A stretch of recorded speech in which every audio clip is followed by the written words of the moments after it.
Bakka bu'aa waldaa aksiyoona qeerrooti. Waldaanni bakka kanatti jimaan irraa gubate waldoota 5. Waldoonni kun jimaan asitti irraa gubame kun magaalaa keessa qabame. Poolisii Oromiyaatiin qabame. Qora bittinneessaa. Fi halkan sa'a 7 irraa eegalee hanga ganama kana sa'a takkaati. Jimaan achi ture. Waldoota kanarraa makiinonni qabamee asitti gubame makiinaa 32.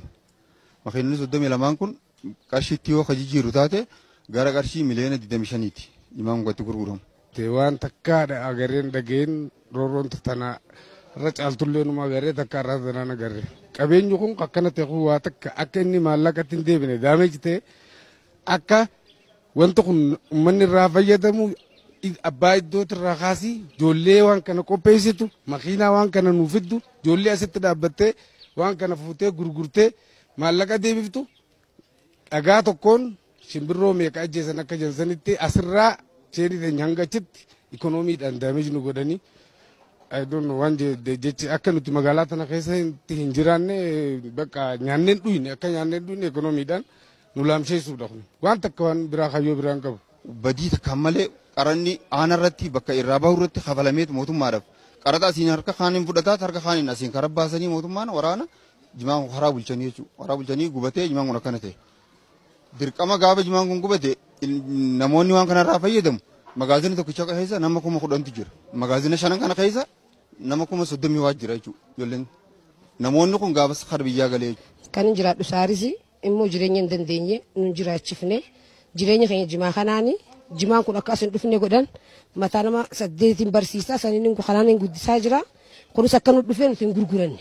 Kan nu godhan ta'anii mana suutti qaaleessan kiraa anama kana gurguree 18 kiraa manaa kafalaa jira ilmaan 8 wajjin maaliif kanumatti hojjetu hin dandeenye innaa furmaanni akka nu kannuu barbaanna amma jimaa kanarraa jalqabee akka furmaanni nu kannuu barbaanna innaa irra jimaan kun amma ilaa sa'a jahaaz jimaan kun seenu jechuun kun akkanatti agalgalooti dhibee taa'uun kun jechuun waan takkaa jechuun kun ragaa tokko. Booda ifumaaf oggoo itti bari'ee jimaan gubatu argan deemaadhaa jedhanii. Halkan seenuu qaba jimaan sa'a 7tti seenuu qaba magaazina akka jimaan kun magaalaatti hin jijjiiramneef isaan dhiibbaa godhanii shufeeroti irraa qarshii kuma guuranii jechuudha.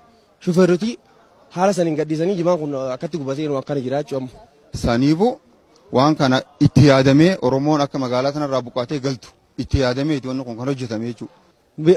Itti yaadanii godhame wanni kun itti yaadamee gubbarraa kaasanii wanni kun itti yaadameeti. Kaayyoo diinummaati malee nuti kana booda waa takka ikoonomiin teenya ol kaatee deebitee dhaabbattii kajennu hin qabnu abbaa takkallee maaliif abbootii jimaa kana dhaabirraa kaafnee hanga nu ga'utti. Jimaa kana immoo akkan hojjenne jedhanii halkanii guyyaa gaccisanii nu rafuutti hin jiran akka ijoolleen teenya akka isaa baatuuf hojjetaa jiran jechuudha. Saniifuu akka kana booda waan kanarratti immoo akka adeemsa kanarraa dhaabbatanii as keessatti nu argan jechuu barbaanneeti. Xiyyeeffannaa akka nu kennan jechuudha. Kanaafuu waan kana gaa mootummaa fi qaamni dhimmi ilaallatu waan kana ilaalee akka furmaata nu godhu barbaannaa jechuudha. Qindeessaan dhimma miidiyaa fi yaada uummataa magaalaa Adaamaa obbo Birruu Dagafaa dhimma kanarratti gaafatamanii daldaltoota jimaa seeraan alaa magaalaa Adaamaa to'achuu irratti xiyyeeffanneeti kan kana goone jedhan. Yoo rakkoon jiraate garuu hin qoratamaa jedhan yaadi isaanii kun. Birruu Dagafaan jedhama. Qindeessaa miidiyaa fi yaada uummataati. Jimaan hodhu warri jumlaadhaan asitti tarakkabanii too deemuudhaaf dhufan suni iddoo itti buufatan mijeessineef charchaaronni immoo isaan irraa bitatanii iddoo madaba baafatanii too iddoo madabaa isaanii sanitti akka gurguratanidha bakka. Yoo gara Finfinnee deebi'an haayiween qophaa'ee jira gara Finfinnee gara Adaamarraan kan jiru magaala maal gochuus sinan achirraan taruu hin danda'ani. Kan mijaa'eef karaan jira asitti buusaadhaa erga magaala Adaamatti buusuudhaa dhuftanidha bakka wanni jiru. Kanammoo qulqulleessanii yoo direct dhuguma Finfinnee kan fidatan ta'e immoo Finfinnee fidachuun homaa wanni dhoorgaa qabu hin jiru. Nus wanni isaan irratti dhiibbaa goonu hin jiru. Garuu warra magaala keessa buufachuu hedhan akkaataa kanaan kan deemamu ta'a kunniin hafe immoo yoo gaaffii jiraate immoo qulqullaa'ee kan sirratu ta'a.